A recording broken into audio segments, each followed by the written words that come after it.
kita membuat laporan polis ini sebagai tanggungjawab kita terhadap Islam lah. Bermakna kita tak mahu perkara ni berlaku.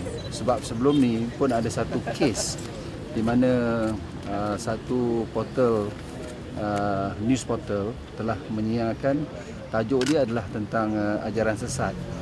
Lepas tu dia letak gambar pelajar-pelajar pasti di situ. Jadi bermakna orang boleh relatekan bahawa pasti ini adalah ajaran sesat. Jadi bermakna perkara ni bukan pertama kali berlaku. Perkara ni dah banyak kali berlaku. Itu sebab kita keluar membuat laporan polis bersama dengan kawasan-kawasan lain supaya kita nak memberi satu mesej yang keras dan tegas bahawa supaya benda ni tidak seharusnya berlaku. Sebab kita berada dalam masyarakat pelbagai bangsa dan pelbagai kaum. Jadi bermakna kita tidak mahulah salah faham seperti ini akan mencetuskan ketegangan atau konflik. Sebab kita kena betul-betul jaga akan keharmonian di negara kita, dan bermakna bahawa saya berharap bahawa ianya menjadi satu pengajaran kepada semua media, dan supaya ini berlaku perlu ada satu tindakan yang tegas terhadap staf.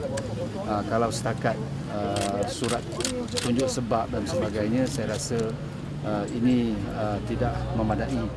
Ini bukan masalah tentang dia menyalahkan ataupun menghina ataupun membuat tuduhan kepada umat Islam sahaja, tapi kita mahu ini isu keharmonian di dalam masyarakat kita. Kita nak kekalkan keharmonian dalam masyarakat kita dan tidak sepatutnya berlaku perkara-perkara ini kalau kita nak masyarakat Malaysia yang berbilang kaum ini terus harmoni. Itu sebab kita keluar membuat laporan polis ini dan kita mendesak supaya tindakan yang sekeras-kerasnya terhadap akhbar dusta. Jadi PAS nak berhimpun tak? Tadi dah tanya dekat YB pula. PAS ada rancangan nak berhimpun dekat Pejabat Desta tak? Belum lagi. Kita tengok macam mana apa yang akan terjadi selepas ini, apa feedback atau tindakan daripada KDN. Tetapi sekarang ini saya lihat ada di sini pun kita ada perhimpunan laporan polis, di tempat lain pun ada laporan polis.